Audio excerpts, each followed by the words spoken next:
तं स्वगुणगणतो देशतत्कालतश्च धूतावत्यं सुखचितिमयैर्मङ्गलैर्युक्तमङ्गैः स्थानार्थ्यन्नो विदधदधिकं ब्रह्मनारायणाख्यं भूषारत्नं भुवनवलयस्याखिलाश्चर्यरत्नं लीलारत्नं जलधि दुहितुर्देवता मूढिरत्नं चिन्तारत्नं जगति भजतां सत्सरोजद्युरत्नं कौसल्याया लसतु मम हृन्मण्डले पुत्ररत्नं महाव्याकरणाम्बोधिमन्थमानसमन्दरं कवयन्तं रामकीर्त्या हनूमन्तमुपास्महे मुख्यप्राणाय भीमाय नमो यस्य भुजान्तरं नानावीरसुवर्णानां निकषाश्मायितं बभौ स्वान्तस्थानन्तशय्याय पूर्णज्ञानरसार्णसे उत्तुङ्गवाक्तरङ्गाय मध्वदुग्धाब्दये नमः तृप्तिरत्नाकरे रम्ये मूलरामायणार्णवे विहरन्तो महीयां सः प्रीयन्तां गुरवो मम वाल्मीकेर्गौपुनीयान्नः महीधरपदाश्रया यद्दुग्धमुपजीवन्ति कवयस्तरणका इव स्वस्त्यस्तु सतां हरिः ओम्। हनुमान् सीतां प्रति रामस्य परिचयं दत्त्वा सीतापि रामस्य अङ्गुलीयकं दृष्ट्वा राम एव मत्समीपमागतः मत्सकाशमागतः इति बहु सन्तोषम् अन्वभवत्। तेन च सापि कथयति कथमस्ति रामचन्द्रः। पुनः योगक्षेमं पूर्वं कथं वर्ण्यताम् इत्युक्तवती। इदानीम् उभयकौशल्यं पृच्छति। तदा हनुमानपि तस्याः उत्तरं ददाति। रामः लोकान् पालयते सौमित्रिणा सह स्थित्वा। अपि च भवान् एव यद्दूरम् आगतवान् चेत् अवश्यं रामोऽपि आगच्छेदिति मे रामायणे तावत् वानागतवान् कपिः लङ्घनं कर्तुं शक्नोति, अन्ये कथम् आगच्छेयुः इति तत्र पृच्छति। तदा हनुमान् तं प्रसङ्गम् इतोपि गुणवन्तम् अकरोत्। मत्तः प्रत्यवरः कश्चित् नास्ति सुग्रीवसन्निधौ इत्युक्त्वा ನನ್ನಕ್ಕಿಂತ ಚಿಕ್ಕದಾದ ಕಪಿವೀರ ಮತ್ತೊಬ್ಬ ಇಲ್ಲ ಇಡೀ ಸೇನೆಯ ರಾಶಿಯಲ್ಲಿ, ನಾನೇ ಬಂದಿರಬೇಕಾದ್ರೆ ಉಳಿದವರೆಲ್ಲ ಏನು, ರಾಮಚಂದ್ರನ ಅನುಗ್ರಹ ಇದ್ರೆ ಯಾರು ಬೇಕಾದ್ರೂ ಬರ್ತಾರೆ ಅಂತ ಒಂದು ಭರವಸೆ ತುಂಬುವ ಹಾಗೆನ ಒಂದು ಮಾತಿದೆ. ಆದ್ರೆ ಅವಳಿಗೆ ರಾಮ ಬರ್ಲಿಕ್ಕಾಗತ್ತಾ ಅಂತ ಈ ತರ ಎಲ್ಲ ಡೌಟ್ ಇದ್ದ ಹಾಗೆ ಇಲ್ಲ. ಅಲ್ಲಿ ಮುಂದಿನ ಶ್ಲೋಕ ನಾವು ನೋಡ್ಬೇಕಾದದ್ದು 23ನೇ ಶ್ಲೋಕ. ಹೇಳಿ.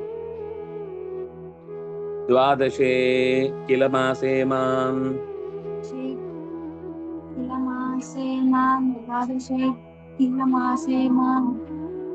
ಘ್ನಂತ್ಯೇತೆ ದಶಮೋಹ್ಯಯಂ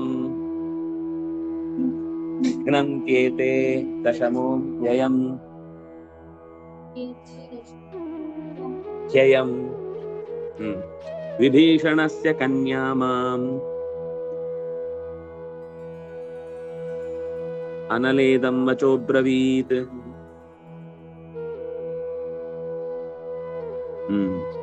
ಏತೆ ದ್ವಾದಶೇ ಮಾಸೆ ಕಿಲ ಮಾಂ ಘ್ನಂತಿ. 12ನೆಯ ತಿಂಗಳಿನ ಕೊನೆಯಲ್ಲಿ ನನ್ನನ್ನು ಕೊಲ್ಲುವುದಕ್ಕೆ ಅವರ ಮಾತುಕತೆ ಆಗಿದೆ. ದಶಮಃ ಹಿ ಅಯಂ, ಇದು 10ನೇ ತಿಂಗಳು. ಈಗ 12 ಮುಗಿದ ಮೇಲೆ ನಾನಿರಲ್ಲ, ಅವ್ರು ನನ್ನನ್ನು ಬೆಳಿಗ್ಗಿನ ಫಲಾರ ಮಾಡ್ಕೊಂಡು ತಿಂತೇನೆ ಅಂತ ಬೈಕೊಂಡು ಹೋಗಿದ್ದಾನೆ. ಅವಧಿ ಕೊಟ್ಟಿದ್ದು 1 ವರ್ಷ, 10 ತಿಂಗಳು ದಾಟಿದೆ. ಆಮೇಲೆ ನಾನಿಲ್ಲಿ ಇರ್ಲಿಕ್ಕಾಗುದಿಲ್ಲ.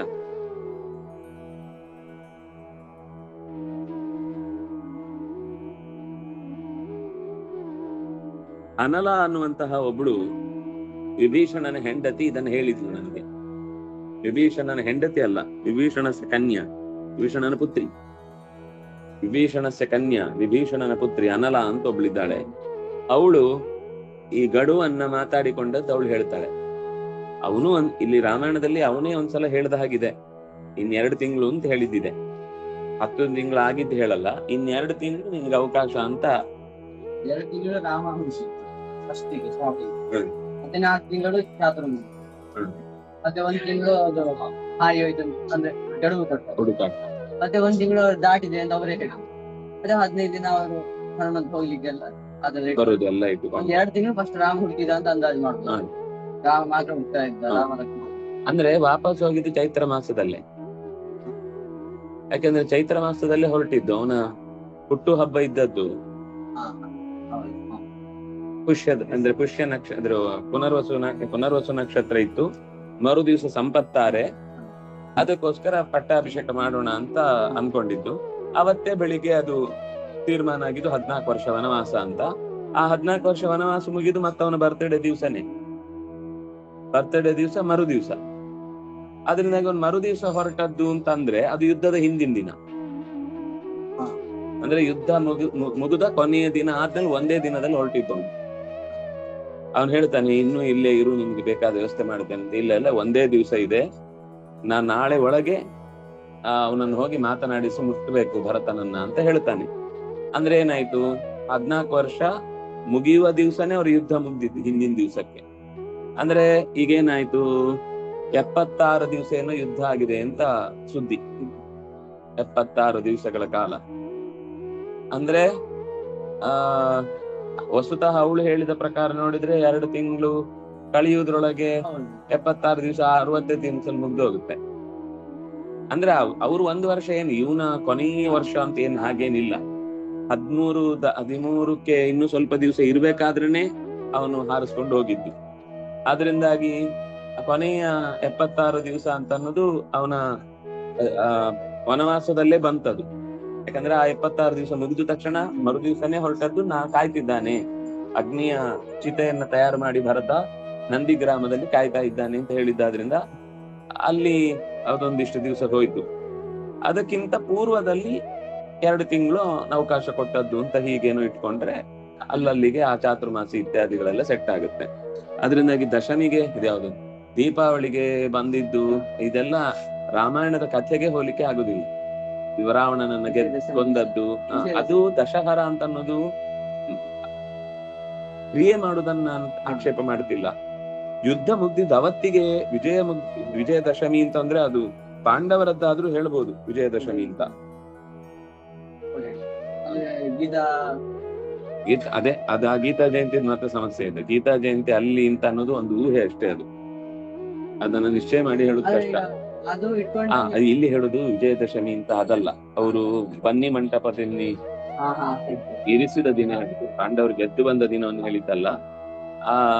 ಆದ್ರಿಂದ ರಾಮನ ಬರುವಿಕೆಯು ಕೂಡ ಚೈತ್ರ ಮಾಸದ ರಾಮನವಮಿ ಅಂದ್ರೆ ಹುಟ್ಟಿದ್ದ ಅದು ಅಲ್ಲ, ಅದು ಹೌದು ರಾಮನವಮಿಯಿಂದ ಹುಟ್ಟಿದ್ದು. ಅಂದ್ರೆ ಅದನ್ನ ಮರು ದಿವಸ ಬಂದದ್ದು, ಅದಕ್ಕಿಂತ ಹಿಂದಿನ ದಿವಸ ಕೊಂದದ್ದು. ಬರ್ತ್ಡೇ ದಿವಸ ಕೊಂದದ್ದು ಇರುವ ಅದು ಬರ್ತ್ಡೇ ದಿವಸ ಅಂತ ಅನ್ನುವ ಹಾಗಾಗುದಿಲ್ಲ. ಯಾಕಂದ್ರೆ ಅದಕ್ಕಿಂತ ಹಿಂದಿನ ದಿವಸ ಆಗಿರುತ್ತೆ. ಅಲ್ಲಿ 1 ದಿವಸ ಇರುತ್ತಾನೆ, ಸೀತೆಯನ್ನ ಅಗ್ನಿ ಪರೀಕ್ಷೆ ಮಾಡುದು ಅದು ಇದು ಎಲ್ಲ ಆಗಿ ಅಲ್ಲಿ ಆತಿಥ್ಯ ಮಾಡಿ ಅವರಿಗೆಲ್ಲ ಸ್ನಾನಗಿನೆಲ್ಲ ವಿಶೇಷ ಮಾಡಿಸ್ತೇನೆ ಮತ್ತೆ ಕೇಳುದು. ಜನರಲ್ ಆದ ಕ್ಲೀನ್ ಮಾಡ್ಕೊಳ್ಳುವ ಕೆಲಸವನ್ನ ಅವರು ಅಲ್ಲಿ ಮಾಡಿದ್ದಾರೆ. ಅಂದ್ರೆ ಅವನ ಬರ್ತ್ಡೇ ಹಿಂದಿನ ದಿವಸ ಆಗಿರ್ಬೋದು. ಯಾಕಂದ್ರೆ ಈಗ 14 ವರ್ಷ 1ರಿಂದ 365 ಹೀಗೆ ಇನ್ನೊಂದು ಜನ್ಮಾಕ್ಷತ್ರ 2ನೇ ವರ್ಷ ಅಂತ ಆಗಿಲ್ಲ, 15ನೇ ವರ್ಷದ ಜನ್ಮಾಕ್ಷತ್ರ ದಿವಸ ವನವಾಸ ಆದ್ಮೇಲೆ. ಅದೇ ಒಟ್ಟು ಕರೆಕ್ಟ್ ಆಗಿ ಜನ್ಮ ನಕ್ಷತ್ರದ ದಿವಸನೇ ಕೊಂದ ಅಂತ ನಮ್ಗೇನು ಕರೆಕ್ಟ್ ಆದ ಮಾಹಿತಿ ಇಲ್ಲ. ಆ ಒಟ್ಟಂತ ಅದ್ರ ಹಿಂದೆ ಮುಂದೆ ದಿನ ಬರುತ್ತೆ. ಅಲ್ಲಿ ಇನ್ನೊಂದೇನು ಅಂದ್ರೆ ಜನ್ಮ ನಕ್ಷತ್ರ ಬರುವಾಗ ಅದು ಕರೆಕ್ಟ್ ಏನಾಗುತ್ತೆ ಅಂದ್ರೆ 365 ದಿವಸ ಹೋಗುತ್ತೆ. ಆದ್ರೆ ವರ್ಷ ಕಳಿಬೇಕಾದ್ರೆ 365 ದಿವಸ ಹೋಗ್ಬೇಕಾಗಿಲ್ಲ, 360 ದಿವಸ ಹೋದ್ರು ಸಾಕು. ಯಾಕಂದ್ರೆ ವರ್ಷ ಲೆಕ್ಕ ಯಾವಾಗಲೂ ಲೋಕದಲ್ಲಿ ಜನರಲ್ ನಿಯಮ 360 ಅಥವಾ ಚಾಂದ್ರಮಾನ ಅಂತ ಇಟ್ಕೊಳ್ಳಿ 355. ಪಾಂಡವರದ್ದು ಮಾಸ ಪಕ್ಷಾರ್ಧ ಶಶಿಯನ್ನು ಇಟ್ಟುಕೊಂಡು ಅವರು ಹೇಳಿದ್ದು 355 × 14 ಅದ್ರಲ್ಲಿ ಸ್ವಲ್ಪ ಅವನ ಜನ್ಮ ನಕ್ಷತ್ರಕ್ಕಿಂತ ಹಿಂದೆ ಬಂದು ಅವನ ಪಟ್ಟಾಭಿಷೇಕ ಆದ ದಿವಸವೂ ಇರ್ಬೋದು, ಗೊತ್ತಿಲ್ಲ ನಮಗೆ ಕರೆಕ್ಟ್. ಹಾಗೆ ನೋಡಿದ್ರೆ ದೀಪಾವಳಿ ಹತ್ರ ಬರುತ್ತೆ. ಆದ್ರೆ ಅದು ಇದಾಗುವಾಗ ಆದ್ರೆ ಚೈತ್ರ ಮಾಸದಲ್ಲೇ 3 ವರ್ಷಕ್ಕೊಂದು ಅಧಿಕ ಮಾಸ ಬರ್ತಾ ಇರ್ತದೆ, ಅಲ್ಲಿ 10 ವರ್ಷ ಕೊಡ್ತಾ ಇರ್ತದೆ. ಅದು ಏನೇ ಕೂಡಿದ್ರು ವರ್ಷದ ಲೆಕ್ಕ 355 ದಿವಸ. ಹೌದಾದ್ರೆ ಈಗ 3 ವರ್ಷ ಆದ್ಮೇಲೆ ಅಧಿಕ ಮಾಸ ಬರ್ತದೆ, ಆಗ 30 ದಿನ ಆಡ್ ಆದಾಗ ಪುನಃ ಸ್ವಲ್ಪ ಸೆಟ್ ಆಗ್ತದೆ ಸೌರಮಾನ ಬಗ್ಗೆ. 365 ಅಂತಾರೆ, 3 ವರ್ಷಕ್ಕೆ 10 ಸೌರಮಾನ ಸೆಟ್ ಆಗುತ್ತೆ. ಅವನ ವರ್ಷದ ಲೆಕ್ಕ 355 ದಿನ ಅಲ್ವಾ? ಈಗ ನೋಡು 355 ಅಂತ ನೀನು 14 ವರ್ಷದ್ದು ಲೆಕ್ಕ ಹಾಕು. ಚಾಂದ್ರಮಾನದಲ್ಲಿ ಹಾಗೆ ಮಾಡುದಿಲ್ಲಲ್ಲ ಅಂತ. ಅಂದ್ರೆ ಈಗ ಚಾಂದ್ರಮಾನದಲ್ಲಿ ಸೌರಮಾನಕ್ಕೆ ಸೆಟ್ ಮಾಡ್ತಾರೆ ಅನ್ನೋದು ಸತ್ಯ. ಆದ್ರೆ ಅವರ ವರ್ಷ ಕಲಿಬೇಕಾದದ್ದು 355 ದಿವಸಕ್ಕೆ 1 ವರ್ಷ ಮುಗೀತು ಅಂತ ಲೆಕ್ಕ. ಈಗ 1 ವರ್ಷ ಹೀಗಾಯ್ತಲ್ವಾ, 1 ತಿಂಗಳು ಉಳೀತಲ್ವಾ 3 ವರ್ಷಕ್ಕೆ. 3 ವರ್ಷಕ್ಕೆ ಮುಗೀತು ಅಂತಂದ್ರೆ 4ನೇ ವರ್ಷ ಬರುದದು, ಅಥವಾ 3ನೇ ವರ್ಷ ಬರುದಾ? 3ನೇ ವರ್ಷ ಬರುತ್ತೆ. 3 4 12 4 ತಿಂಗಳಾಯ್ತು. 3 5ನೇ ವರ್ಷದ ಎಷ್ಟು ಉಳಿಯುತ್ತೆ? 2 ವರ್ಷ ಉಳಿಯುತ್ತೆ. ಅಂದ್ರೆ ಒಂದು ಸುಮಾರು 18 ದಿವಸ ಅಂತ ಇಟ್ಕೊಳ್ಳಿ. 18 ಅಥವಾ 20 ದಿವಸ ಅಂತ ಇಟ್ಕೊಳ್ಳಿ. 20 ದಿವಸ ಅಂದ್ರೆ 4 ತಿಂಗಳು 20 ದಿವಸ ನಾವು 14ನೇ ವರ್ಷದಿಂದ ಕಲಿಬೇಕು. ಆಗ ಹೆಚ್ಚು ಕಮ್ಮಿ ಮಾರ್ಚ್ ಹಿಂದೆ ಬಂದ್ರೆ ಮಾರ್ಚ್, ಫೆಬ್ರವರಿ, ಜನವರಿ, ನಾನು ಸುಮ್ನೆ ಇದಕ್ಕೆ ಲೆಕ್ಕ ಹಾಕ್ತಾ ಇದ್ದೇನೆ ನಮ್ಗೆ ತಲೆಗೆ ಬರ್ಲಿಕ್ಕೆ. ಎಲ್ಲೋಯ್ತು? ಡಿಸೆಂಬರು, ನವೆಂಬರ್ ಕೊನೆಗೆ ಬರುತ್ತೆ, ನವೆಂಬರ್ ಮಧ್ಯಕ್ಕೆ ಬರುತ್ತೆ, ನವೆಂಬರ್ ಸ್ಟಾರ್ಟಿಂಗ್ ಬರುತ್ತೆ. ಅಂದ್ರೆ ಅದೇ ಟೈಮಿಗೆ ಬರುತ್ತೆ ದೀಪಾವಳಿ. ಅದೇ ವಿಜಯದಶಮಿ ದೀಪಾವಳಿಗಿಂತ ಒಂದು 20 ದಿನ ಹಿಂದೆ ಇರ್ತದೆ. ಆಯ್ತು, 10 ದಿವಸ ಇಲ್ಲ, ಅದು ಮತ್ತೇನೋ ಕೆಲವು ದಿವಸಗಳೆಲ್ಲ ಏನೇನೋ ಆಗಿರುತ್ತೆ ಲೆಕ್ಕಾಚಾರದಲ್ಲಿ. ನೋಡ್ಬೇಕು, ಲೆಕ್ಕಾಚಾರ ಮಾಡ್ಬೇಕು. ನಾನು ತೀರಾ ಆದ್ರೆ ಅದೇ ನೋಡು, ಇನ್ನೊಂದು ಗಮನಿಸಬಹುದಾದದ್ದು, ಗಮನಿಸಬೇಕಾದ್ದೇನಿರ್ಬೇಕು ಅಂದ್ರೆ ಅಲ್ಲಿ ಚೈತ್ರ ಅಂತ ಇದೆಯಾ ನೋಡ್ಬೇಕು. ಅವ್ನ್ ಮರಳಿ ಬಂದ ಸಮಯಕ್ಕೆ ಏನು ಅಂತ ಹಾಕಿದ್ದಾರೆ ಅಂತ. ಯಾಕಂದ್ರೆ ಹಾಗೆ ಇರ್ಲಿಕ್ಕಿಲ್ಲ, ಯಾಕಂದ್ರೆ ಅಲ್ಲಿ ಕಾರ್ತಿಕ ಮಾಸ ಚಾತುರ್ಮಾಸ್ಯ ಮುಗ್ದ್ಮೇಲೆನೆ ಹೊರಟಿದ್ದು. ಚಾತುರ್ಮಾಸ್ಯ ಮುಗ್ದ ತಕ್ಷಣನೇ ವಿಜಯದಶಮಿ ಬರುತ್ತೆ. ಅಂದ್ರೆ ಇನ್ನು ಅವ್ರ ಲಂಕೆಗೆ ಹೋಗಿಲ್ಲ, ಹೆಂಗೆ ವಿಜಯದಶಮಿ ಆಗುತ್ತೆ ಅಲ್ವಾ? ಹಾಗೆ ಯೋಚನೆ. ಆದ್ರೆ ಲೆಕ್ಕಾಚಾರದ 355 ದಿವಸದ ಅಂತ ಲೆಕ್ಕ ಮಾಡಿದ್ರೆ ಹಿಂದ್ ಬಂದ್ಬಿಡುತ್ತೆ. ಆದ್ರೆ ಅವ್ರು ಯಾವ ಲೆಕ್ಕ ತಗೊಂಡಿದ್ದಾರೆ? 14 ವರ್ಷ ಸೂರ್ಯವಂಶದವರು ಅಂತ ಹೇಳಿ ಅವರು ಸೌರಮಾನ ಆಚರಣೆ ಮಾಡಿದ್ದಾರ ಅಂತ ಹಾಗೇನಾದ್ರು ಅದು ಸರಿ. ಚಾಂದ್ರಮಾನ ಸೆಟ್ ಮಾಡ್ಲಿಕ್ಕೆ ಸೂರ್ಯಮಾನದ 15-10 ದಿವಸ ಸೇರಿ ಅಲ್ಲಿ ಅಡ್ಜಸ್ಟ್ ಮಾಡ್ತಾರೆ.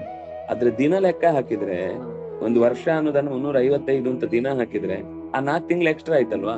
ಅದು ಕೊನೆ ವರ್ಷದ ಲೆಸ್ಸೆ ಆಗ್ಲೇಬೇಕಲ್ವಾ? ಅವ್ರೇನು 14ನೇ ವರ್ಷದ ಚೈತ್ರ ಮಾಸದಲ್ಲೇ ಬರಬೇಕು ಅಂತ ಏನ್ ಹೇಳಿಲ್ಲ, 14 ವರ್ಷ ಕಳಿಬೇಕು ಅಂತ ಹೇಳಿದ್ರು. ಆ 14 ವರ್ಷ ಕಳಿಯುವುದು ಅಂತ ಅನ್ನೋದು ಹೇಗೆ? ಅವರು 355 ದಿವಸ ಅಂತ ಇಟ್ಕೊಂಡಿದಾರೋ 365 ದಿವಸ ಅಂತ ಇಟ್ಕೊಂಡಿದಾರೋ ಅನ್ನೋದನ್ನ ಯೋಚನೆ ಮಾಡ್ಬೇಕು. ಹಾಗೆ ಯೋಚನೆ ಮಾಡಿದ್ರೆ 14 ವರ್ಷಕ್ಕೆ ಸುಮಾರು 140 ದಿನ ಉಳಿಯತ್ತೆ. 140 ದಿನ ಅಂದ್ರೆ 4 ತಿಂಗಳು 20 ದಿನ. 4 ತಿಂಗಳು 20 ದಿನ ಹಿಂದಕ್ಕೆ ಬಂದ್ರೆ ಸಾಮಾನ್ಯ ನವೆಂಬರ್ ಆರಂಭಕ್ಕೆ ಬರುತ್ತೆ, ದೀಪಾವಳಿ ಹತ್ರಕ್ಕೆ ಬರುತ್ತೆ. ಒಂದು 10 ದಿವಸ ಉಳಿಯುತ್ತೆ. ಅದೇನೋ ನೋಡ್ಬೇಕು, ನೋಡೋಣ ಮುಂದೆ. ಇಲ್ಲಿ ರಾಮಾಯಣದಲ್ಲಿ ಏನಿದೆ ನೋಡ್ಬೇಕು, ಇಲ್ಲಿ ಯುದ್ಧಕಾಂಡದ ಕೊನೆ, ಇಲ್ಲಿ ಸಾಮಾನ್ಯ ಏನಾದ್ರು ಹಾಕಿರ್ತಾರೆ ಅಂತ ವಿಷಯಗಳಲ್ಲಿ. ಆದ್ರೆ ಒಂದು ಯೋಚನೆ ಮಾಡಿ ನಾವು ಸರಿಯಾಗಿ ಒಂದು ನಿರ್ಧಾರಕ್ಕೆ ಬಂದ್ಕೋಬೇಕಿಲ್ಲ ಅಂದ್ರೆ ಅವ್ರು ಮಾಡ್ತಾರೆ ಅಂತ ನಾವು ಮಾಡುದು. ಗೀತಾ ಜಯಂತಿ ಅಂತ ಹೇಳಿದ್ರು ಗೀತಾ ಜಯಂತಿ ಮಾಡುದು, ವಿಜಯದಶಮಿ ಅಂತ ಹೇಳಿದ್ರು ವಿಜಯದಶಮಿ ಮಾಡುದು. ಅದು ಹೌದಾ? ಗ್ಯಾರಂಟಿ ಯಾರಾದ್ರೂ ಅದ್ರ ಬಗ್ಗೆ ಯಾರಾದ್ರೂ ಹೇಳಿದ್ರು ಸರಿ, ನಾವು ಮಾಡ್ಬೇಕು ಅಂದ್ರೆ ಯಾರಾದ್ರೂ ಅದರ ಬಗ್ಗೆ ನಿಶ್ಚಯ. ಈಗ ರಾಮನವಮಿ ಯಾರಿಗಾದ್ರೂ ಡೌಟ್ ಇದೆಯಾ? ಇಲ್ಲ, ಸ್ಪಷ್ಟವಾಗಿ ಚೈತ್ರ ಮಾಸದ ನವಮಿ ಅಂತ ಇದೆ, ಶುಕ್ಲ ನವಮಿ ಅಂತ. ಆದ್ರೆ ಇದಕ್ಕೆ ಹಾಗೊಂದು ಪರ್ಫೆಕ್ಟ್ ಆದ ಒಂದು ವಿಜಯದಶಮಿ ಅನ್ನೋದಕ್ಕೆ ಇಲ್ಲೂ ಆ ಉಲ್ಲೇಖ ಆಗಲಿ ಅಥವಾ ಇನ್ನೆಲ್ಲೂ ಉಲ್ಲೇಖ ಆಗ್ಲಿ ಇಲ್ಲ. ಅಂದ್ರೆ ಅದನ್ನೊಂಚೂರು ಜಿಜ್ಞಾಸೆ ಮಾಡ್ಕೋಬೇಕು. ಜಯಂತಿಗಾದ್ರೆ ಭೀಷ್ಮಾಷ್ಟಮಿ ಲೆಕ್ಕ ಹಾಕಿ 48ನೇ ದಿನ ಬರ್ತದೆ, ಅದೇ ಅಂತ ಹೇಳ್ಬೋದು. 48 ದಿವಸ ಆಗುತ್ತಾ? ಏನ್ 48 ದಿವಸ? ಭೀಷ್ಮ ಗೀತಾ ಜಯಂತಿ 10ನೇ ದಿನ ಲೆಕ್ಕ ಹಾಕಿದ್ರೆ ಅಂದ್ರೆ ಇದು ಮತ್ತೆ 57 ಗೀತಾ ಜಯಂತಿ ಭೀಷ್ಮಾಷ್ಟಮಿಗೆ 58 ದಿನ ಸಿಗ್ತದೆ. ಅಂದ್ರೆ ಅಂದ್ರೆ ಅವರು ಆಮೇಲೆ 58 ದಿವಸ ಆದ್ಮೇಲೆ ಹೋಗ್ತಾರೆ ಅಂತನಾ? ಅಂದ್ರೆ ಅವ್ರು 10ನೇ ದಿನ ಹೋಗ್ತಾರೆ. 10ನೇ ದಿವಸ ಬಿದ್ದಿದ್ದು. ಗೀತಾ ಜಯಂತಿ ಫಸ್ಟ್ ದಿನ ಇದ್ದದ್ದು, 10ನೇ ದಿನ ಬಿದ್ದದ್ದು. ಅಲ್ಲಿಂದ 58 ಮೈನಸ್ 48. ಸೊ ಅಲ್ಲಿ 58 ದಿವಸ ಇದ್ದದ್ದು ಅಂತಿದ್ಯಾ? ಅಲ್ಲ ಈಗ ಯುದ್ಧದಿಂದ ಅಲ್ಲ ನನಗೆ ಮಹಾಭಾರತದಲ್ಲಿ 48 ದಿನ ಶರಪಂಜರಲ್ಲಿ ಇದ್ರು ಅಂತಿದ್ಯಾ? ಅದ್ ನೋಡ್ಬೇಕು. ಅಂದ್ರೆ ಅದು ಪ್ರಸಿದ್ಧ ಇರ್ಬೋದು, ಇಲ್ಲಿ ಇದೆಯಾ ನೋಡ್ಬೇಕು ಒಂದ್ಸಲ. ಯಾಕಂದ್ರೆ ಉತ್ತರಾಯಣ ಬರುವ ತನಕ ಕಾದಿದ್ದಾರೆ ಅಂತ. ಅಂದ್ರೆ ಮಿನಿಮಮ್ ಮಕರ ಸಂಕ್ರಾಂತಿ ತನಕ ಕಾಯ್ಬೇಕು. ಮಕರ ಸಂಕ್ರಾಂತಿಗೆ 48 ದಿವಸ ಅಂದ್ರೆ ಎಷ್ಟಾಗುತ್ತೆ? ಮಕರ ಸಂಕ್ರಾಂತಿಯಿಂದ ಅವ್ರು ಮತ್ತೆ ಸ್ವಲ್ಪ ಲೇಟ್ ಆಗುತ್ತಲ್ಲ ಅಂದ್ರೆ ಮಾಘ ನವಮಿ ಯಾವತ್ತು ಮಕರ ಸಂಕ್ರಾಂತಿ ದಿನ ಬರುದಂತ ಇನ್ನು ಮತ್ತೆ ಸಂಕ್ರಾಂತಿ ಬಂದ್ಮೇಲೆ ಯುಧಿಷ್ಠಿರ ತುಂಬಾ ಪ್ರಶ್ನೆ ಕೇಳ್ತಾ ಇದ್ನ ಅಂತ. ಅದು ವೆನ್ ಡಿಡ್ ಮಹಾಭಾರತ ಹ್ಯಾಪನ್ಡ್ ಅಂತ ಒಬ್ರು ಮಾಡಿದ್ದಾರೆ. ಭೀಷ್ಮ ಅಲ್ಲ, ಅದೇ ತರ ಇನ್ನೊಂದು ಪುಸ್ತಕ ಭೀಷ್ಮ ವೆನ್ ಡೈಡ. ಸೊ ಭೀಷ್ಮಾಚಾರ್ಯ ಅಂತ ಒಬ್ರು ನೀಲಕಂಠ ನೀಲೇಶ್ ವೋಕ್ ಅಂತ ಒಬ್ರು ಅದರ ಬಗ್ಗೆ ಒಂದು ರಿಸರ್ಚ್ ಮಾಡಿದ್ದಾರೆ. ಅದು ಸಿಕ್ಕಿದ್ರೆ ಓದು. ಅವಾಗ ಅದರಲ್ಲಿ ಅವರು ತುಂಬಾ ಲೆಕ್ಕಾಚಾರ ಕೊಟ್ಟಿದ್ದಾರೆ, ಮಹಾಭಾರತ ಶ್ಲೋಕಗಳನ್ನೇ ಕೊಟ್ಟು. ಅದನ್ನ ಒಂದು ಓದಿ ಒಂದು ಪ್ರೆಸೆಂಟ್ ವಿಷಯಲ್ಲಿ ನೋಡ್ರಿ ಇಲ್ಲಿ ಸಂದರ್ಭ ಬಂದಾಗ. ನೀಲಕಂಠ ನೀಲೇಶ್ ವೋಕ್ ಅಂತ ಅವ್ರ ಹೆಸರು. ನಾನೀಗ ಇನ್ನು ಈಗ 12 ತಿಂಗಳಲ್ಲಿ 2 ತಿಂಗಳು ಮಾತ್ರ ಬಾಕಿ ಇದೆ. ಇದು ದಶಮಃ. ಈ ತಿಂಗಳಿಗೆ ಅವನು ಬಂದು ಹೋದದ್ದು 10ನೇ ತಿಂಗಳು. ವಿಭೀಷಣನ ಮಗಳಾದಂತಹ ಅನಲ ನನಗೆ ಈ ಮಾತನ್ನ ಸ್ಪಷ್ಟವಾಗಿ ವಿಭೀಷಣ ಯಾರು ರಾವಣ ಮತ್ತೆ ಇಂದ್ರಜಿತ್ ಈ ವಿಷಯ ಮಾತಾಡ್ತಾ ಇದ್ರು ಅಂತ ಅವ್ರು ನನಗೆ ಹೇಳಿದ್ದಾರೆ. ಇದು ಈ ಒಟ್ಟು ಶ್ಲೋಕದ ಅಭಿಪ್ರಾಯ. ದ್ವಾದಶೇ ಮಾಸೆ 2 ಸಪ್ತಮಿ ಏಕ ಕಿಲ ಅವ್ಯಯ ಮಾಂ ದ್ವಿತೀಯ ಏಕ ಘ್ನಂತಿ ಹತಃ ಘ್ನಂತಿ ಲಟ್ ಪ್ರಥಮ ಬಹು ಏತೆ ಏಷಃ ಏತೌ ಏತೆ ಏಷಃ ಪುಲ್ಲಿಂಗ ಪ್ರಥಮ ಏತೆ ಬಹುವಚನ ದಶಮಃ ಪುಲ್ಲಿಂಗ ಪ್ರಥಮ ಹಿ ಅವ್ಯಯ ಅಯಂ ಪುಲ್ಲಿಂಗ ಪ್ರಥಮ ಏಕ ಇದಂ ಶಬ್ದದ ಪುಲ್ಲಿಂಗ ರೂಪ ವಿಭೀಷಣಸ್ಯ ಷಷ್ಠಿ ಏಕ ಕನ್ಯಾ ಸ್ತ್ರೀಲಿಂಗ ಪ್ರಥಮ ಏಕ ಮಾಂ ದ್ವಿತೀಯ ಏಕ ಅನಲಾ ಅಂತ ಸ್ತ್ರೀಲಿಂಗದ ಪದ ಇದಂ ಅವ್ಯಯ ಇದಂ ಪ್ರಥಮ ನಪುಂಸಕಲಿಂಗ ಪ್ರಥಮ ಏಕ ಇದಂ ವಚಃ ಇದನ್ನು ಈ ಮಾತನ್ನು ದ್ವಿತೀಯ ವಿಭಕ್ತಿ ಏಕವಚನ ವಚಃ ವಚಸಿ ವಚಾಂಸಿ ದ್ವಿತೀಯ ವಿಭಕ್ತಿ ಏಕವಚನ ಅಬ್ರವೀತ್ ಋಣ್ವ್ಯಕ್ತಾಯ ಲಂಗ್ ಪ್ರಥಮ ಏಕ. ಮುಂದಿನ ಶ್ಲೋಕಕ್ಕೆ ಹೋಗೋಣ.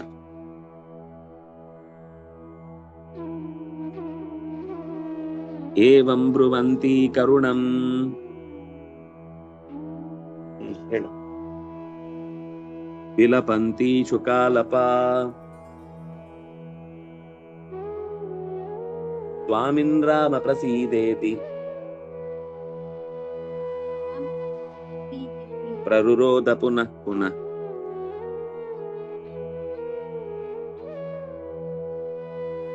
ಕರುಣಂ ಏವಂ ಬ್ರುವಂತಿ. ತುಂಬಾ ದುಃಖದಿಂದ ಹೇಳುತ್ತಿದ್ದ. ಕರುಣಂ ಅನ್ನೋದು ಕ್ರಿಯಾವಿಶೇಷ. ಕರುಣಂ ಬ್ರುವಂತಿ, ತುಂಬಾ ದುಃಖದಿಂದ. ಇನ್ನು 2 ತಿಂಗಳಿರುತ್ತೆ, ಅಷ್ಟರಲ್ಲಿ ಈ ಸೈನ್ಯ ಬಂದು ಎದುರಿಸಿ ಮಾಡುವಷ್ಟರಲ್ಲಿ ನನ್ನನ್ನು ಅವರು ಏನೋ ಯಾಕಂದ್ರೆ ಈಗದ ಹಾಗೆ ನಮ್ಗೇನು ಈಗ ಅರ್ಥ ಆಗುದಿಲ್ಲ. ಯಾಕೆಂದ್ರೆ ನಾವು ಇವತ್ತು ಹೊರಟ್ರೆ ನಾಳೆ ಬೆಳಿಗ್ಗೆ ಡೆಲ್ಲಿಯಲ್ಲಿ ಇರ್ತೀವಿ. ಇವತ್ತು ಹೋದ್ರೆ ನಾವು ಪ್ರಯಾಗ್ರಾಜಿಗೆ ಈಗ ದುಡ್ಡು ಕೊಟ್ರೆ ಹೋಗಿ ಬರ್ತೀವಿ. ಹಾಗೆ ಇನ್ನು ಪರಿಸ್ಥಿತಿ ಇಲ್ಲಲ್ಲ. ಬರ್ಬೇಕು ಅಂದ್ರೆ ಪ್ರಯಾಣ ಮಾಡ್ಕೊಂಡು ಬರ್ಬೇಕು, ಅಷ್ಟು ದೂರ ನಡ್ಕೊಂಡು ಬರ್ಬೇಕು. ಬರೀ ಒಬ್ಬರೇ ಬರುದಲ್ಲ, ಅವ್ರ ಇಡೀ ಪಟಾಲಂ ಬರ್ಬೇಕು. ಅಷ್ಟೇ ಬರುದಲ್ಲ, ಅವ್ರಿಗೆ ಬೇಕಾದ ಆಯುಧಗಳು ಅದು ಇದೆಲ್ಲ ಹೊತ್ಕೊಂಡ್ ಬರ್ಬೇಕು. ಅಂದ್ರೆ ಇವಳು ಕಲ್ಪನೆಯಲ್ಲಿ ಆಯುಧ ಅವ್ರು ತಗೊಂಡ್ ಬರ್ಲಿಲ್ಲ, ಅವ್ರಿಗೆ ಮರ ಬಂಡೆ ಇದೆ ಆಯುಧ ಯಾವುದು. ಅದರಿಂದಾಗಿ ಅದು ಅತ್ಯಂತ ವೆಚ್ಚವಿಲ್ಲದ ಸೇನೆ, ತಲೆ ಬಿಸಿ ಇಲ್ಲದ ಸೇನೆ.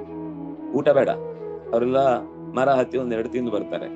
ಮತ್ತೆ ಎಷ್ಟೋ ಜನರಿಗೆ ಒಮ್ಮೆ ತಿಂದ್ರೆ ಅವ್ರು 2 ತಿಂಗಳು ಉಪವಾಸ ಇರ್ತಿದ್ರು ಅಂತಿದೆ. ಏನು ತಿಂತಿರ್ಲಿಲ್ಲ, ಅಷ್ಟು ಅವರಿಗೆ ಜಿತ ಇತ್ತು, ಆಹಾರದ ಮೇಲೆ ಜಯ ಇತ್ತು, ಜಯ ಸಾಧಿಸಿದ್ರು. ಆಹಾರ ಬೇಡ, ಅದರಿಂದಾಗಿ ಅಡಿಗೆಯವ್ರ ಖರ್ಚು ಉಳಿಯಿತು, ದಿನಸಿ ಖರ್ಚು ಉಳಿಯಿತು, ಅವ್ರಿಗೆ ಸಂಬಳ ಕೊಡೋದು ಉಳಿಯಿತು. ಅವ್ರನ್ನ ಕರ್ಕೊಂಡ್ ಬಂದು ಒದ್ದಾಡೋದು ಮುಗೀತು. ಸಮಸ್ಯೆ ಒಂದ್ ಕಡೆಯಿಂದ ಹೋಯ್ತು. ಇನ್ನು ಕಮ್ಮಾರರು ಕವಚ ಅಂದ್ರೆ ಚರ್ಮವನ್ನ ಸುತ್ಕೊಳ್ಬೇಕಾದವರು ಅವ್ರು ಬೇಡ, ಯಾಕಂದ್ರೆ ಇವ್ರಿಗೆ ಮೈಗೆ ತಾಗುದೇ ಇಲ್ಲ ಅದು ಗೀಟಿ ಗೀಟಿ. ಇನ್ನು ಕಮ್ಮಾರರು ಆಯುಧಗಳನ್ನು ಕೊಡ್ಲಿಕ್ಕೆ ಅವ್ರು ಬೇಡ. ಇನ್ನು ರಥ ರೆಡಿ ಮಾಡಿ ಕೊಡ್ಬೇಕು ಅಂತ ಹೇಳೋರು ರಥನೇ ಬೇಡ, ರಥದಲ್ಲಿ ಯಾರು ಕೂತೇ ಇಲ್ಲ, ಒಬ್ರು ಅವರೇ ಮೇಲ್ಮೇಲೆ ಹತ್ಕೊಂಡು ಓಡುದಷ್ಟೇ ಬಡ ಅಂತ. ಎಷ್ಟು ಎಷ್ಟು ಯುದ್ಧದ ವೆಚ್ಚವನ್ನ, ನನಗನ್ಸುದು ಬಹುಶಃ ಈ ಯುದ್ಧದ ಹಾಗೆ ವೆಚ್ಚವಿಲ್ಲದ ಒಂದು ಯುದ್ಧ ಅಂತಿದ್ರೆ ಅದು ರಾಮಾಯಣದ ಒಂದೇ. ಯಾವ ವೆಚ್ಚವೂ ಇಲ್ಲ, ಖರ್ಚು ವೆಚ್ಚವಿಲ್ಲದ ಯುದ್ಧ ಅಂತ ಒಂದು ಟಾಪಿಕ್ ಇಡ್ಬೇಕು. ಹೇಗೆ ಅಂತ ಎಕ್ಸ್ಪ್ಲೇನ್ ಮಾಡ್ಬೇಕು. ತದ್ವಿರುದ್ಧ ಮಹಾಭಾರತ, ತದ್ವಿರುದ್ಧ ಮಹಾಭಾರತ. ಅದು ಅದಕ್ಕೆ ಆವಾಗ ರಾಷ್ಟ್ರ ಸಂಕಟಕ್ಕೆ ಬರುತ್ತೆ ಟ್ಯಾಕ್ಸ್. ಯಾಕಂದ್ರೆ ಇಷ್ಟು ಸಂಪತ್ತನ್ನು ಯಾರು ಜೇಬಿಂದ ತೆಗಿಬೇಕು? ಪ್ರಜೆಗಳ ಜೇಬಿಂದ ತೆಗಿಬೇಕು. ಇಲ್ಲಿ ಇವರು ಪ್ರಜೆಗಳಿಂದ ಜೇಬಿ ಕೊಡ್ಲಿಕ್ಕೆ ಇವ್ರು ಯಾವುದು ಅವರ ಪ್ರಜೆಗಳೇ ಅಲ್ಲ ನೇರವಾಗಿ. ಅಂದ್ರೆ ಟ್ಯಾಕ್ಸ್ ಕಟ್ಟುವ ರೀತಿಯ ಪ್ರಜೆಗಳಿಗೆ ಪ್ರಜಾ ವ್ಯವಸ್ಥೆ ಇಲ್ಲ ಅಲ್ಲಿ. ಕಟ್ಟಿದ್ರು ವ್ಯಕ್ತಿಗಳಿಗೆ ಏನು ಕೊಡ್ಬೇಕಾದಿಲ್ಲ. ಅವರೆಲ್ಲ ಅವ್ರು ಯಾರು ಸಂಬಳಕ್ಕೆ ಬಂದವರಲ್ಲ, ರಾಮನ ಮೇಲಿನ ಪ್ರೀತಿಗೆ ಬಂದವರು, ಸುಗ್ರೀವನ ಮಾತಿಗೆ ಕಟ್ಟು ಬಿದ್ದು ಬಂದವರು, ಇಷ್ಟಪಟ್ಟು ಬಂದವರು. ಈಗ ನಿಮ್ಗೆ ಈ ಇದರಲ್ಲಿ ವರ್ಲ್ಡ್ ವಾರ್ ಸೆಕೆಂಡ್ ಅಲ್ಲೆಲ್ಲ ಯುದ್ಧ ಆಗ್ತಿತ್ತಲ್ಲ, ಯುದ್ಧದವರಿಗೆ ಸಂಬಳ ಇರ್ತಿತ್ತು. ಆದ್ರೆ ನಮ್ ದೇಶದವ್ರು ಮಾತ್ರ ಕರ್ಕೊಂಡೋಗಿ ರುಬ್ಬಿದ್ರು. ನಿಮ್ ದೇಶವನ್ನು ಆಳುವವ್ರು ನಾವು, ಅದರಿಂದ ನಮ್ ಪರವಾಗಿ ನೀವು ಯುದ್ಧ ಮಾಡ್ಬೇಕು ಅಂತ. ಅದಕ್ಕೆ ಬೋಸ್ ಅವರು ಯಾಕೆ ಆಳ್ಬೇಕು, ಅವ್ರು ನಮ್ಗೆ ಇಲ್ಲಿ ಬತ್ತಿ ಇಟ್ಟು ಅಲ್ಲಿ ನೀವು ನಮ್ಮವರು ಅಂತ ಹೇಳಿ ಏನ್ ಇದು ಮಾಡುದು, ಬೇರೆ ಕಟ್ಟೋಣ ಅಂತ ಹೇಳಿ ಸೀದಾ ಅವನ ಹತ್ರನೇ ಹೋಗಿ ಮಾತಾಡಿಕೊಂಡು ಬಂದದ್ದು. ಬಿಡಿ, ಅದು ಬೇರೆ ಪ್ರಶ್ನೆ. ಒಟ್ಟಂತೂ ಅಲ್ಲೂ ಸೇನೆಯ ಬಗ್ಗೆ ಸಿದ್ಧತೆಗೆ ಎಷ್ಟು ಖರ್ಚಿತ್ತು ಅಂದ್ರೆ ಅದು ಇಡೀ ದೇಶದ ಮೇಲೆ ಬರ್ಡನ್ ಆಗುತ್ತೆ ಒಂದೇ ಸಲಕ್ಕೆ. ಇದು ಯಾವುದೂ ಇಲ್ಲ, ಟ್ಯಾಕ್ಸ್ ಇಲ್ಲ, ಆಹಾರ ಸಮಸ್ಯೆ ಇಲ್ಲ, ಅಡಿಗೆರ ಸಮಸ್ಯೆ ಇಲ್ಲ. ಈ ಆನೆ ಕುದುರೆ ಎತ್ತುಗಳಿದ್ರೆ ಅವುಗಳಿಗೆ ಮೇವು, ಅವುಗಳಿಗೆ ಪಶುಸಂಗೋಪನೆ, ಚಿಕಿತ್ಸಕ, ಆಯುರ್ವೇದಕ್ಕೆ ಆರೋಗ್ಯ ಡಾಕ್ಟರ್ ಬೇಕು. ಇವ್ರಿಗೆ ಯಾರಿಗೆ ಡಾಕ್ಟರ್ ಬೇಡ, ಯಾವ್ದೊಂದು ಎಲೆ ತಂದ ತಿಂದ ಬಂದ, ಹೊಟ್ಟೆ ನೋವು ಬಂತು ಅಂದ್ರೆ ಗಾಯ ಆಯ್ತು ಹಚ್ಕೊಂಡ ಮುಗೀತು. ಯಾವ್ದು ಕೇಳುದಿಲ್ಲ. ಏನೋ ವಿಷ ಬಿತ್ತು ಯಾರಿಗೂ, ಒಂದ್ ಕಡ್ಡಿ ತಂದ್ರು ಅದಕ್ಕೆ ಕೈಗೆ ಕಟ್ಟಿದ್ರು, ಬಾಯಲ್ಲಿ ಕಚ್ಚಿ ತೆಗೆದು ಮುಗಿದೋಯ್ತು. ಪಾತ್ರೆಗೆ ವಿಷ ಬಿತ್ತು, ಕಡ್ಡಿ ತಂದು ಅಂತ ಸುತ್ತಿದ್ದು, ಎಷ್ಟು ಪಾಯಸ ಕುಡುದು, ಅದೇನೋ ಸಿಕ್ಕಿದೇನ್ ಪದಾರ್ಥ ಇತ್ತು ಕುಡುದು. ಅದರಿಂದಾಗಿ ಯಾವುದೇ ವೆಚ್ಚವಿಲ್ಲದ ಒಂದು ಸೇನೆ ಯುದ್ಧ ಅಂತಂದ್ರೆ ಅವನಿಗೆ ಸಖತ್ ಖರ್ಚಾಗಿದೆ. ರಾವಣನಿಗೆ ಇದ್ದದ್ದೆಲ್ಲ ಖರ್ಚು ಮಾಡ್ಕೊಂಡ್ ಬಂದಿದ್ದಾನೆ. ಅವನು 10 ತಲೆನೂ ಬೋಳಿಸ್ಬೇಕಿತ್ತು. ಅದು ಇನ್ನೂ ಜಾಸ್ತಿ ಆಗ್ತಿತ್ತು, ಇನ್ನು ಬೋಳಿಸ್ಲಿಕ್ಕೆ 10 ತಲೆ ಇದ್ರೂ ಆಗ್ತಿತ್ತು. ಆತರ ರಾಮನ ಬರುವಿಕೆಯ ವಿಷಯದಲ್ಲಿ ಈಗಿನ ಹಾಗೆ ತಕ್ಷಣ ಬರುವುದು ಅಂತ ಅನ್ನೋದು ಒಂದು ಹೇಳಲಿಕ್ಕೆ ಆಗ್ತಿರ್ಲಿಲ್ಲ. ಅಂದ್ರೆ ಅವನು ಹೇಳಿದ್ದ, ಎಷ್ಟೇ ನಿನ್ನ ರಾಮಚಂದ್ರನ ಬಲ ಪ್ರಯೋಗ ಮಾಡಿದ್ರು ಈ ಸಮುದ್ರ ದಾಟಿ ಅಂತೂ ಬರ್ಲಿಕ್ಕೆ ಅವನಿಗೆ ಆಗಲ್ಲ. ಯಾಕಂದ್ರೆ ಅವನಿಗೇನೋ ನಂಬಿಕೆ ಅಂದ್ರೆ ಅಲ್ಲೊಬ್ಳು ಸಿಂಹಿಕೆ ಇದ್ದಾಳೆ, ಆಮೇಲೆ ಅಗ್ನಿದುರ್ಗ, ವನದುರ್ಗ, ಜಲದುರ್ಗ, ಅವಳು ಲಂಕಿಣಿ, ಗಿಂಕಿಣಿ, ಮಂಕಿಣಿ ಎಲ್ಲ ಅಲ್ಲೇ ಎಲ್ಲ ತುಂಬಾ ಇದ್ದಾರೆ ಅಂತ ಒಂದು ತಲೆಯಲ್ಲಿ. ಇನ್ ಪಕ್ಕದಲ್ಲಿ ಕೂತಿದ್ದಾನೆ ಒದ್ದೋಡಿಸಿದವ, ಅದು ಗೊತ್ತಿಲ್ಲ ಅಷ್ಟೇ ಅವನು ಬಂದಿದ್ದು ಹನುಮಂತ. ಹಾಗಾಗಿ ಅವನಿಗೆ ಆ ಕಲ್ಪನೆಯಲ್ಲಿ ಯಾವುದು ಅಡೆತಡೆಗಳೇ ಇಲ್ಲ, ಸಿಗ್ನಲ್ ಕ್ಲಿಯರ್ ಆಗಿ ಸಿಕ್ಬಿಟ್ಟಿದೆ, ಫೋನ್ ಮಾಡೋದಷ್ಟೇ ಬಾಕಿ. ಸೀತಾ ಚೆನ್ನಾಗಿದ್ಯಾ, ಬರ್ತೇನೆ ಅಂತ ಹೇಳಿಕ್ಕೆ. ಆದ್ರಿಂದಾಗಿ ಈ ವಿಷಯ ಇವಳಿಗೂ ಇನ್ನು ಕ್ಲಿಯರ್ ಆಗಿಲ್ಲ ಸೀತೆಗೆ, ಅಂದ್ರೆ ಈ ಕಥಾ ದೃಷ್ಟಿಯಿಂದ. ಆದ್ರಿಂದಾಗಿ ಅವಳು ಕರ್ಣಂ ವಿಲಪಂತಿ, ಅತ್ಯಂತ ದುಃಖದಿಂದ ವಿಲಾಪ ಮಾಡ್ತಾ, ಶುಕಾಲಪ, ಶುಕದಂತೆ ಆಲಪ ಅಂದ್ರೆ ಅದು ಮಧುರವಾಗಿತ್ತು. ಅಳುವುದ್ರಲ್ಲೂ ಒಂದು ನಾದ ಇತ್ತು. ನಾವ್ ಹತ್ರ ಓಡೇ ಹೋಗ್ಬೇಕು ಯಾರಾದ್ರೂ. ಅಳುವುದ್ರಲ್ಲೂ ಒಂದು ನೋಡಿ, ಎಲ್ಲ ಕಡೆ ಸುಸ್ವರಂ ರುದು ಸುಸ್ವರಂ ಅಂತ ಗೋಪಿಕಾ ಸ್ತ್ರೀಯರೆಲ್ಲ ಕೃಷ್ಣನನ್ನ ಕಳೆದುಕೊಂಡಾಗ, ಮರೆಮಾಚಿಕೊಂಡಾಗ ಅತ್ರು ಅಂತ ಅಳುವಾಗ್ಲೂ ಸುಸ್ಸುರವಾಗಿ ಹತ್ತು, ಸ್ವರಬದ್ಧವಾಗಿ ಹತ್ರು, ತಾಳಬದ್ಧವಾಗಿ ಹತ್ರು ಅಂತ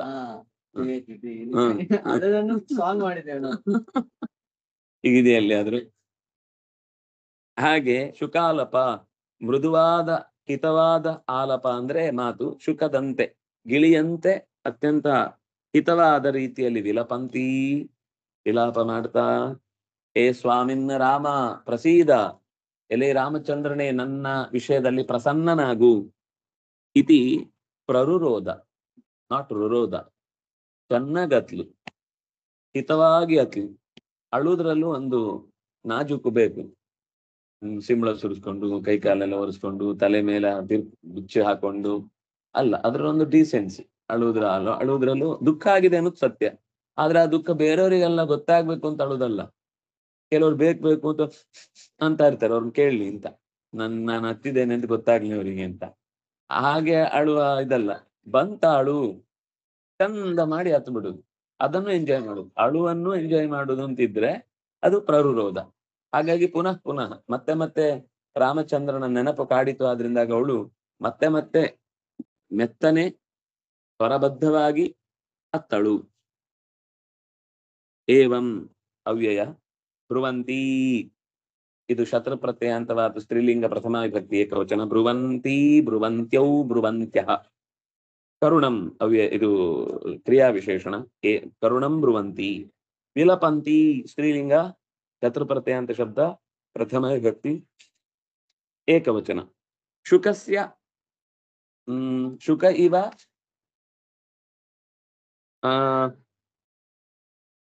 ಆಲಪಃ ಯಸ್ಯಾಹ ಸ.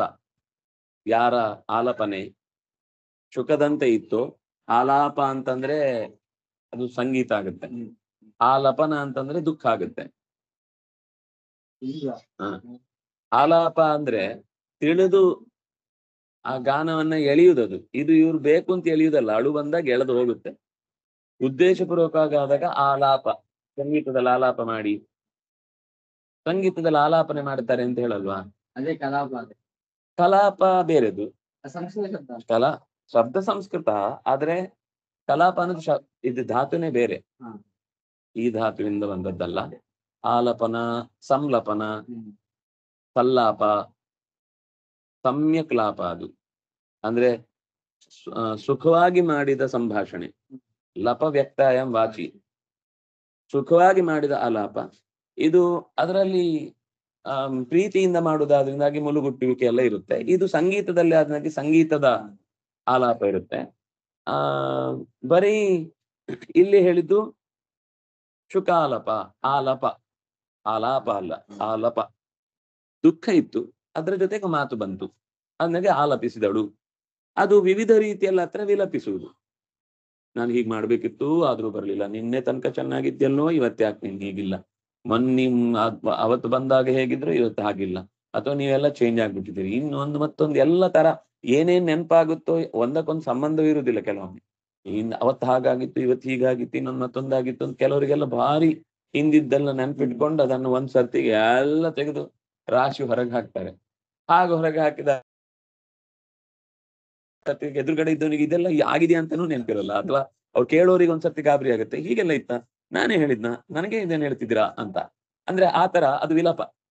ವಿಲಪನೆ ಅಂತ ಅಂದ್ರೆ ವಿವಿಧ ರೀತಿಯ ಲಪನೆಗಳು, ಬಗೆ ಬಗೆಯ ವಿಷಯಗಳನ್ನೆಲ್ಲ ಅವನು ಕೇಳಿದವನಿಗೆ ಡೌಟ್ ಬರ್ಬೇಕು, ಇದು ಯಾವಾಗ ಆಯ್ತು ಹೀಗೆಲ್ಲ, ಅವನಿಗೆ ನೆನಪೇ ಇರುದಿಲ್ಲ, ಅದು ಆಗಿ ಹೋಗಿರುತ್ತೆ. ನಿಮ್ಗೆಲ್ಲ ನೆನಪಿರುತ್ತೆ, ಅನುಭವಿಸಿದರಿಗೆ ಗೊತ್ತು. ಮತ್ತೆ ಅದಕ್ಕೊಂದು ಡೈಲಾಗ್ ಇರುತ್ತೆ. ಪ್ರಲಾಪ ಅನ್ನೋದು ಒಂಥರ ಪ್ರಕೃಷ್ಟ, ಏನಂತಾರೆ ಅದು, ಇದು ಏನು ವ್ಯರ್ಥವಾದ ಮಾತು ಆಗುತ್ತೆ, ಕೆಲವೊಂದ್ಸರ್ತಿ ದರ್ಪದ ಮಾತು ಆಗುತ್ತೆ. ತುಂಬಾ ಪ್ರಲಾಪ ಮಾಡ್ತಾನವನು, ಉತ್ತರ ಕುಮಾರನ ಪೌರುಷದ ಪ್ರಲಾಪ, ಆತರೂ ಆಗುತ್ತೆ. ಅದು ಕೆಲವೊಂದ್ಸರ್ತಿ ಎರಡು ಅರ್ಥದಲ್ಲೂ, ವಿರುದ್ಧವಾದ ಎರಡು ಅರ್ಥದಲ್ಲೂ ಪ್ರಯೋಗ ಆಗುತ್ತೆ. ಒಳ್ಳೆ ಅರ್ಥದಲ್ಲೂ ಪ್ರಯೋಗ ಇರುತ್ತೆ, ಅತ್ಯಂತ ಕೆಟ್ಟ ಅರ್ಥದಲ್ಲೂ ಪ್ರಯೋಗ ಬರುತ್ತೆ. ಹಾಗಾಗಿ ಅಸಹ್ಯ ಅನ್ನೋದನ್ನ ಸಹಿಸ್ಲಿಕ್ಕಾಗದಷ್ಟು ತಾಕತ್ತಿರುವಂತದ್ದು ಅಂತಾನೂ ಅರ್ಥ ಇದೆ, ನೋಡ್ಲಿಕ್ಕೆ ಸಾಧ್ಯ ಇಲ್ಲ ಅನ್ನೋ ಅರ್ಥದಲ್ಲಿ ಸಹಿಸ್ಲಿಕ್ಕೆ ಆಗುದಿಲ್ಲ ಅನ್ನೋದು ಅರ್ಥ ಇದೆ. ಅದು ಸಂಸ್ಕೃತದ ಅದು ಶಬ್ದ ಅರ್ಥ ಸಹಿಸ್ಲಿಕ್ಕೆ ಆಗುದಿಲ್ಲ. ನಿಮ್ಗದು ಒಳ್ಳೇದ್ರಿಂದನೂ ಕೆಟ್ಟದ್ರಿಂದ ನೀವು ಅರ್ಥ ಮಾಡ್ಕೊಳ್ಳಿ. ಈಗ ನರಸಿಂಹನ ರೂಪ ಅಸಹ್ಯ ಅಂದ್ರೆ ಅದು ಕೆಟ್ಟದು ಅಂತ ಅರ್ಥ ಅಲ್ಲ, ನಮ್ಗೆ ಸಹಿಸ್ಲಿಕ್ಕೆ ಆಗುದಿಲ್ಲ ಅಂತ. ಇದು ಮೂಗು ಮುಚ್ಚಿ ನಡಿಲಿಕ್ಕೆ ಆಗುದಿಲ್ಲ, ತಡಿಲಿಕ್ಕೆ ಆಗುದಿಲ್ಲ ಅಂತ ಅಸಹ್ಯ, ಅದು ಅರ್ಥ ಉಳಿದಿದೆ, ಈ ಅರ್ಥ ಬರ್ಲಿಲ್ಲ. ಅಂದ್ರೆ ದಹದಹಸ ಅಸಹ್ಯ ವೀರ್ಯಾಹಿತಮ್ಮೆ ಅಂದ್ರೆ ಸಂಸ್ಕೃತ ಗೊತ್ತಿಲ್ಲದವ್ರಿಗೆ ಏನಿದು ನರಸಿಂಹ ದೇವರನ್ನ ಅಸಹ್ಯ ವೀರ್ಯ ಅಂತ ಹೇಳ್ತಿದ್ದಾರೆ ಅಂತ ಗಾಬರಿ ಆಗ್ಬಿಡ್ತಾರೆ. ಈ ಕೆಲವರೆಲ್ಲ ನಮ್ಗೆ ಕನ್ನಡ ಬಂದ್ರು ಸಾಕು, ಸಂಸ್ಕೃತ ಅರ್ಥ ಆಗುತ್ತೆ ಅಂತ ಹೇಳೋರೆಲ್ಲ ಹೀಗೆ ಅರ್ಥ ಮಾಡ್ಕೊಂಡು ಕೂಡ್ತಾರೆ. ಕೆಲವ್ರು ಹೇಳುದು, ನಾನು ಸಂಸ್ಕೃತ ಎಲ್ಲ ಓದಿಲ್ಲ, ಆದ್ರೆ ನಂಗೆ ಸಂಸ್ಕೃತ ಅರ್ಥ ಆಗುತ್ತೆ, ಅದೇ ಓದದೆ ಇದ್ರೆ ಏನ್ ತೊಂದ್ರೆ ಇಲ್ಲ ಅಂತ ಕೆಲವರು ಬಾರಿ ಭಾಷಣ ಹೊಡಿತಿರ್ತಾರೆ. ಆದ್ರೆ ಅವರ ಪರಿಸ್ಥಿತಿ ಹೀಗಿರುತ್ತೆ ಅಷ್ಟೇ. ಈ ಸಾಹಸ ಅನ್ನೋ ಶಬ್ದ ಇದ್ದ ಹಾಗೆ. ಸ್ವಾಮಿನ್ ಸಂಬೋಧನಾ ಪ್ರಥಮ, ರಾಮ ಸಂಬೋಧನಾ ಪ್ರಥಮ, ಪ್ರಸೀದ ಇದು ಲೋಟ್ ಮಧ್ಯಮ ಏಕ, ನಿಶುಸೀದ ಪ್ರಸೀದ ಇದೆಲ್ಲ ಅದು ಒಂದೇ ಧಾತುವಿನ ಶದಲ ವಿಶರಣಗತ್ಯವ ಸಾಧನ ಇತಿ ಅವ್ಯಯ. ಪ್ರರುರೋಧ ದುಃಖ ಪಡುವುದು ಅಂತ ಲಿಟ್ ಪ್ರಥಮ ಏಕ ಪುನಃ ಪುನಃ ಅವ್ಯಯ. ಶ್ರೀ ಹರಿಪ್ರಿಯತಾಂ ಶ್ರೀಕೃಷ್ಣಾರ್ಪಿತಂ ಅಸ್ತು. ಅದ್ರಿಯ ಕೋಟ್ಯಾಧಿಪತಿ ಅಂತ